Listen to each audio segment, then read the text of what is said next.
eggnog, gingerbread, and so much more. 'Tis the season of overindulgence. Here with tips to surviving all those holiday parties without packing on too many extra pounds, we got Bryce Wylde with us.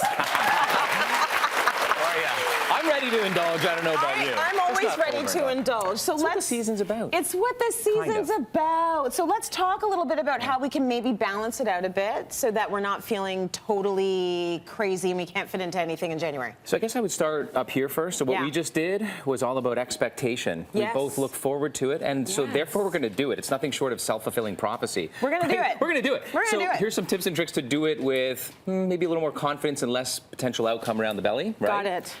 So starting with what the Japanese call and are of the practice of hara hachi bu. Which means? This is a saying that directly translates into English, eat until you're 80% full. 80%. But what the heck is that? I don't know. Like, how do I know? I don't have a gauge, like a fuel gauge. Understand what that means? Right? And actually, they have this practice and they've come accustomed to knowing what that feeling is. We wait until we're like gluttonous and we're like below. It's actually what we aim for. We're like, I want to be full, that feeling of fullness. Yes. It actually takes about 15 to 20 minutes before the brain even registers full. Okay, so here's the hack. Because we don't know as a westernized world what it means to eat until you're 20 or 80% full. So what we're going to do is we're going to create a hack, and let's eat 20% let's consume 20% into our stomach that has 0 calories. Okay, so before going away to your party, you're going to have equivalent of about 20%. This is an insoluble fiber. We're familiar with this, psyllium husk. Yes. You're going to drink one of these 6.5 ounces. You're not going to make me drink it, are you? No, not today. There may be some other things here we'll experiment with. But this one, you're going to kick that back. Now, or alternatively, and this is what I'd rather you do, eat a plate of green vegetables before you go. That has the same equivalent. It looks like a lot, but that's the equivalent amount of fiber that's in this 6-ounce glass of fiber. If you don't have the time, this is the go-to. Now you're 20% full. When you get to the party, you can only fit another 80% in there. Okay, good. So we all know that we should be eating before we go to the party. Maybe we weren't eating the right thing. So now eat this before you go to the party, and you filled it up with the right things, with the fiber. So that fuel gauge is already 20% there, and then you only need another 80, and there's 0 calories here, so that'll do the trick. Now, put the good in first. I didn't leave this out because, and we're going to show folks. I prepared this backstage. Okay.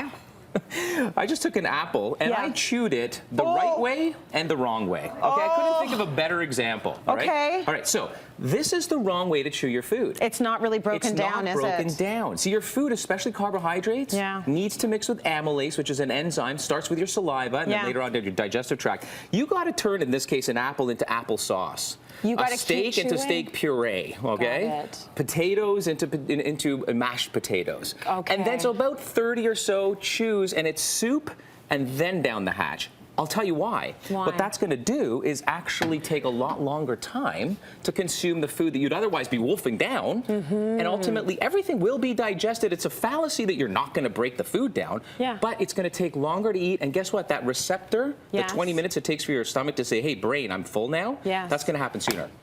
So people who eat slower, that chew more, because it drives me crazy that my son does this, he eats better, he digests better.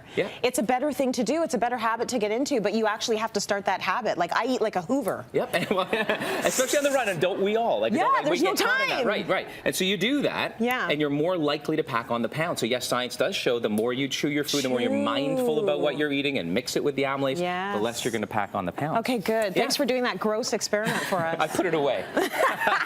All right, so dopamine, it's a feel-good hormone. It is. And we need more of it in our brain. And what happens when it's low is we crave more food, in particular carbohydrates. There are certain foods out there, okay, things like duck, things like greens, kale, for example, seaweed, you've had that, high dose. But the highest dopamine of all in any food, in fact, it's so high, it's contraindicated in somebody who's got Parkinson's and they're taking Parkinsonian medication, levodopa.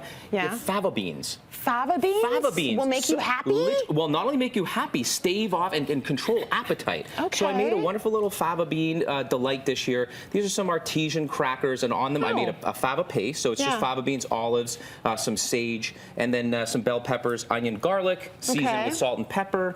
You serve that at a party or eat this yourself before going out. You're going to boost dopamine. You're going to feel better. You're going to have less likelihood of having cravings. I've never heard that about fava beans. That's great. And if you want to up that one time, L-type L-tyrosine. It's an amino acid. You take L-tyrosine, that's the direct precursor to dopamine. So I recommend anyone who wants to try to boost their mood, 500 to 1,000 milligrams of L-tyrosine daily. Okay, we put all of this online because it's a lot of big words.